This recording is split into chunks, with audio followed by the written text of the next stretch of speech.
What's going on, everybody? King of Dragons 5000 here, coming at you with another figure review. Today we'll be having a look at the Mattel DC Comics Multiverse Green Lantern Kyle Rayner from the Lobo Collect and Connect series. Here we do have Kyle in the packaging. What we're going to do now is take a little break, get him opened up, and we'll have a better look at the figure inside. So stay tuned, everyone. And so here we have Kyle Rayner posed and out of the packaging. Before we have a look at Kyle, let's actually take a look at what he comes with. Kyle does come with the legs of the Lobo Build-A-Figure, which we'll have a better look at when he's all put together. As far as Kyle here goes, he does come with two accessories. He, of course, does come with his lantern, and then he also does come with a fiery green fist attachment, which does look good on him. I just wish it was a more translucent green more than a yellow-green. It still looks good on Kyle, but again, I wish it was more green than green-yellow. As far as Kyle goes, that's all he comes with. No alternate hands, no alternate head. Just what you'd expect from a Green Lantern figure. With that out of the way, let's actually take a better look at Kyle's details. And so here we have a better look at Kyle Rayner, and I have to say I'm really impressed with how this figure came out. There are some things I don't like about him. For example, the head sculpt. I am not a fan of the way they sculpted his head. It's probably the face that I have the most problems with. I'm not really a fan of this little grunt that he's doing. If it had been smiling, I think that would have been better, because when I think Kyle, he's happy, he's smiling. This face, it's okay. The mask is perfect on him. I do feel like they did a really good job with the mask. However, they didn't sculpt his nose. It looks like his face is just flat. If they had sculpted his mask out just a little bit more, it would have given the illusion of a nose under there. But as far as this goes, it doesn't have a nose. Unless his nose is like really smushed in. But anyway, I do like the hair on Kyle. This isn't first appearance Kyle. This is actually the way he looks in Rebirth a few issues afterwards. He was the White Lantern at the start of Rebirth, but they did turn him back into a Green Lantern. His hair is a little shaggy. It's not long, but it's almost like Robin short. Now, I do like the fact that they did give Kyle his original costume, but one thing I'm not too happy about is that they didn't give him his proper lantern symbol. That's actually just the generic Green Lantern emblem. Kyle actually has his own unique lantern emblem, and that isn't it. I kind of wanted to see the classic Kyle Rayner lantern logo, but unfortunately we just get that. I like the white chest piece, but I'm not a fan of how they did the black stripe. As you can see, it's really fuzzy. Everything on this is fuzzy. It's not clean. It's almost like they put the tempo like 4 inches away and sprayed, and that's why it has the fuzziness around it. Even the white has some fuzzy going around it. They didn't do a really good job painting the white on Kyle, which is unfortunate because this is one of my favorite costumes on Kyle. We do go on to his forearms, and you can see he has his little elbow spike right here going all the way down. This is supposed to be exposed flesh, but because it's as thick as the gauntlet itself, it doesn't give that illusion.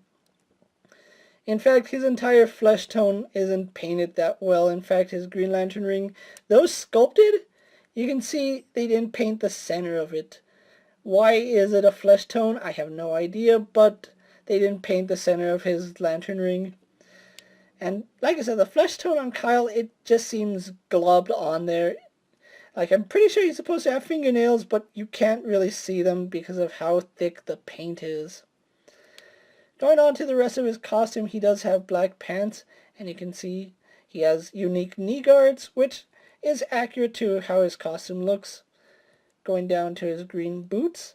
And this is actually one instance where I'm okay with it being one green piece, because Kyle's boots technically stem from the knee guard down, so this is perfect in my opinion. But other than that, that's Kyle Rayner, and you can see there is a little bit of paint error here and there. It's still a pretty nice figure, but they could have done it so much better. And that's always the case with figures. They can be done well, but they're not done to their best. But anyway, with that out of the way, let's actually get Kyle here compared to a few other figures you may have in your collection. And so here we have Kyle Rayner posed next to a DC Multiverse Superman, and a Marvel Legends Cyclops.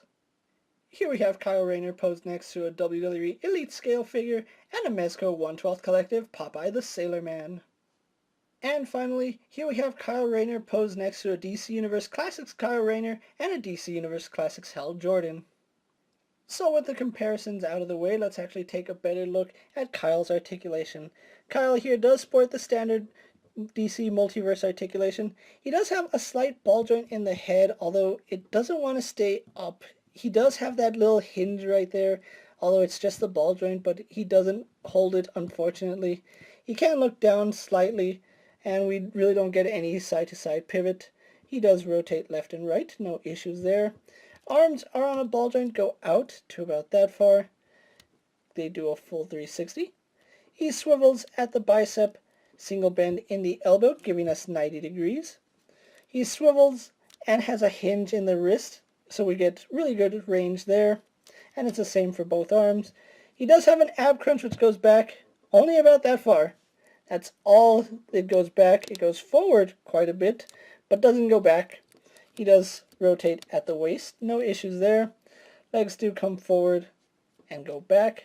They go all the way out, so Kyle can do the split. He does rotate at the thigh, has a double bend in the knee, which works really well, and I do like how the knee guard is its own piece, so it's not always floating. No boot cut swivel, but we do get a hinge in the ankle, which goes back and forward quite a bit, and then rotation. We don't get forward facing pin, we get rotation.